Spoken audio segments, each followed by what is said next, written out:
नमस्कार दोस्तों। कहते हैं कि इंसान वो है जो मुसीबत में दूसरों के काम आए, फिर चाहे उसे अपनी जान जोखिम में डालकर ही दूसरों की मदद क्यों ना करनी पड़े। इसी बात को बयान करती है हमारी आज की ये कहानी, जिसका नाम है तूफान की सूचना। इस कहानी को मैंने पढ़ा था अपनी कक्षा 3 की बाल भारती नामक पाठ्य पुस्तक में, और आज की इस वीडियो के माध्यम से इसी कहानी को आप लोगों के सामने पेश कर रहा हूँ।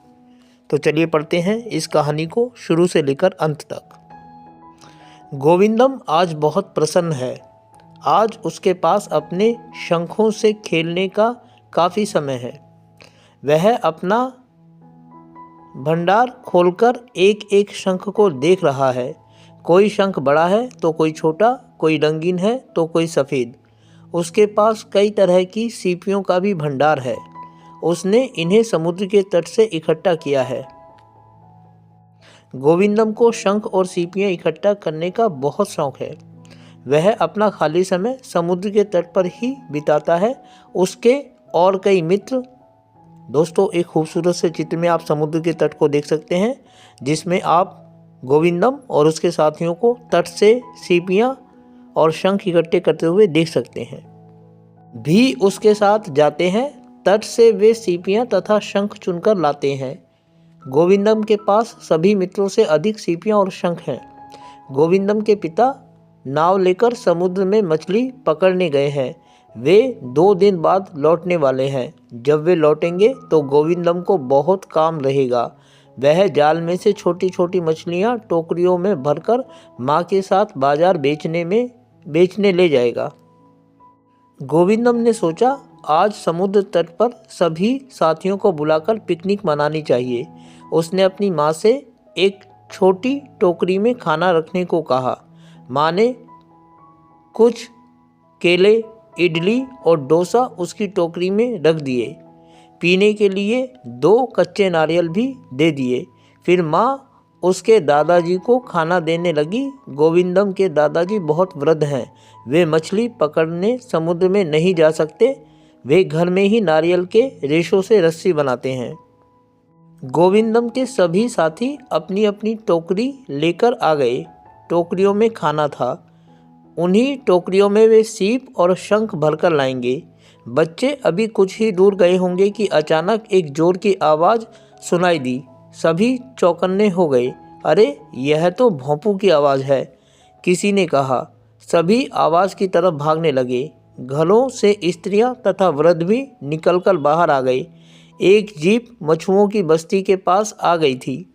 उसी पर बैठा एक व्यक्ति ऊंची आवाज़ में कह रहा था, तूफान आने वाला है, कोई भी समुद्र की ओर ना जाए।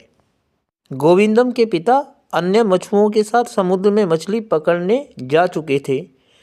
उन्हें गए 1 घंटा बीत चुका था। अब क्या होगा? सभी स्त्रियां और वृद्ध चिंतित थे। कुछ लोग समुद्र की तरफ दौड़कर मछुओं को सूचना देने चल दिए। गोविंदम को अचानक एक उपाय सूझा। वह भागकर माँ की लाल साड़ी उठा लाया और समुद्र की ओर दौड़ने लगा। समुद्र तट पर एक डोंगी खड़ी थी। वह झट से उस पर कूद गया। उसने डोंगी में रखे एक लंबे बांस पर लाल साड़ी बांधकर बांस खड़ा कर दिया। इतने में गोविंदम का एक मित्र दौड़ता हुआ आया और उसके साथ डोंगी में बैठ गया। अब वे डोंगी खेते हुए समुद्र में चले गए। बहुत से लोग तट पर खड़े चिल्ला रहे थे और मछुओं को हाथ हिला हिलाकर संकेत से वापस बुला रहे थे।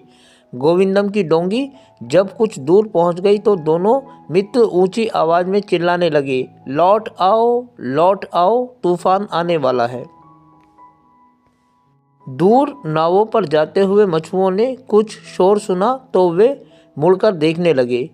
उन्होंने देखा डोंगी पर लाल कपड़ा हवा में फड़फड़ा रहा है। मछुओं ने लाल कपड़ा देखा तो तुरंत लौट पड़े। दोनों मित्रों ने भी अपनी डोंगी लौटा ली। दोस्तों, खूबसूरत से चित्र में आप डोंगी पर गोविंदम और उसके दोस्त को देख सकते हैं, और साथ ही गोविंदम के हाथ में लाल कपड़े का झंडा भी देख सकते हैं। लाल कपड़े का झंडा संकट का संकेत माना जाता है। इतने में हवा कुछ और तेज हो गई। गोविंदम किनारे पर पहुंचा तो उसके लिए डोंगी को बांधना मुश्किल हो गया। उसके दादाजी ने आगे बढ़कर डोंगी पकड़ ली और उसे बांध दिया।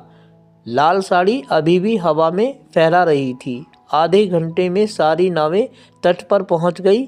नावें बांधते बांधते हवा बहुत तेज हो गई थी। कछुओं ने दोनों बच्चों की बड़ी सराहना की। गोविंदम के पिता बोले, आज तुम दोनों ने समझदारी का काम किया है। तूफान बढ़ता जा रहा है, चलो अब घर चले। तो दोस्तों, समुद्री इलाकों में रहने वाले लोगों की ज़िंदगी के बारे में थी ये कहानी, तूफान की सूचना। कैसी लगी आपको ये कहानी कमेंट बॉक्स में ज़रूर बताइएगा।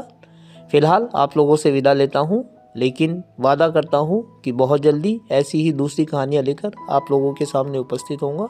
तब तक के लिए आपका बहुत बहुत धन्यवाद।